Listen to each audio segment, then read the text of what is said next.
पुण्यातल्या तनिषा भिसे प्रकरणामध्ये सरकारने आता आक्रमक भूमिका घेतल्याचं दिसतंय। प्रत्येक अहवालानुसार सरकारची वेगवेगळी कारवाई होणार आहे। डॉक्टर घैसास आणि दीनानाथ मंगेशकर रुग्णालयावरती अशा पद्धतीने कारवाईची कुऱ्हाड आता कुठेतरी उगारण्यात आलेली आहे। विविध समित्यांचे अहवाल या प्रकरणामध्ये आलेले आहेत आणि या अनुषंगाने डॉक्टर घैसास आणि दीनानाथ मंगेशकर रुग्णालयावरती कारवाई केली जाईल असं कळतंय।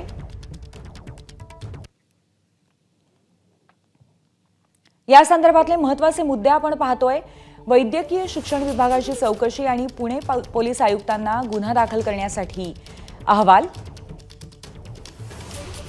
सार्वजनिक आरोग्य विभाग चौकशी यामध्ये इंडियन मेडिकल काउन्सिलच्या व्यावसायिक नियमांचं उल्लंघन झाल्याने मेडिकल काउन्सिलच्या माध्यमातून डॉक्टर घैसास आणि त्यांच्या कर्मचाऱ्यांवर कारवाई। विधी आणि न्याय विभाग चौकशी अनुषंगाने दीनानाथ मंगेशकर रुग्णालयाला 10 लाख रुपये दंड। धर्मादाय रुग्णालय व्यवस्थेमध्ये मोठे बदलही प्रस्तावित।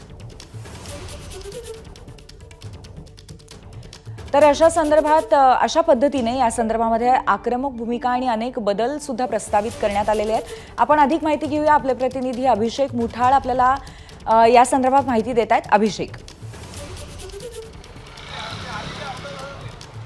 आपल्याला माहिती आहे की या संदर्भात 3 वेगवेगळे अहवाल जे आहेत या संदर्भात पाहायला मिळालेले होते आणि त्या अनुषंगानेच आपल्याला चौकशी होताना दिसलेली आहे। वैद्यकीय शिक्षण विभागाची चौकशी असेल किंवा सार्वजनिक आरोग्य विभागाकडून चौकशी असेल, ही आपल्याला होताना पाहायला मिळालेली आहे। सोबतच जो तिसरा अहवाल आहे तो विधी व न्याय विभागाचा आपल्याला दिसतो आहे।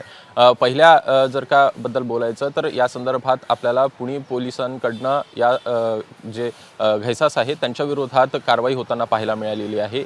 सेक्शन 106/1 अशा अनुषंगाने ही कारवाई आपल्याला होताना दिसते आहे आणि त्या संदर्भात घैसासांविरुद्ध गुन्हा देखील दाखल झालेला आहे।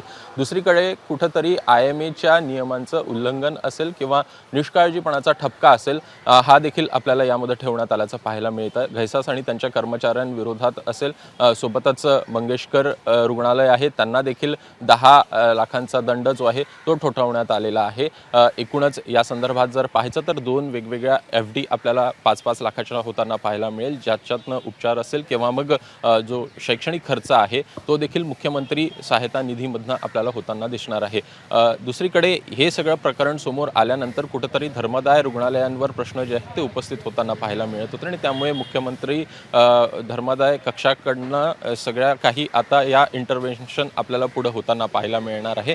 एकूणच केंद्रीय यंत्रणा सेंट्रलाइज सगळी ही पद्धत सेंट्रलाइज पद्धतीमध्ये या रुग्णालयांवर जी आहे ती नजर आता आपल्याला असताना पाहायला मिळेल। सोबतच 10% जो निधी आहे तो धर्मादाय रुग्णालयांकडनं खर्च होतोय की नाही याची देखील वारंवार विचारणा असेल, वेळोवेळी विचारणा असेल, ती देखील आपल्याला मुख्यमंत्री धर्मादाय कक्षांकडनं होताना दिसणार आहे। त्यामुळे एकूणच सरकारकडनं आक्रमक पवित्रा अशा रुग्णालयांवर घेतल्याचं पाहायला मिळतं आणि त्या संदर्भात आता कारवाई देखील होताना पाहायला मिळेल।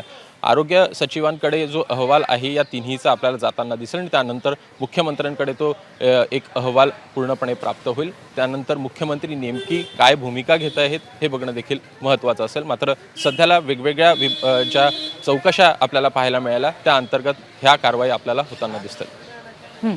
थोडक्यात अभिषेक, एकंदरीतच धर्मादाय रुग्णालयांवरचा वचक कुठेतरी वाढवण्याचा, रेग्युलेशन्स वाढवण्याचा सरकारची भूमिका दिसतेय। धन्यवाद आपण दिलेल्या माहितीबद्दल। ABP माझा, उघडा डोळे बघा नीट।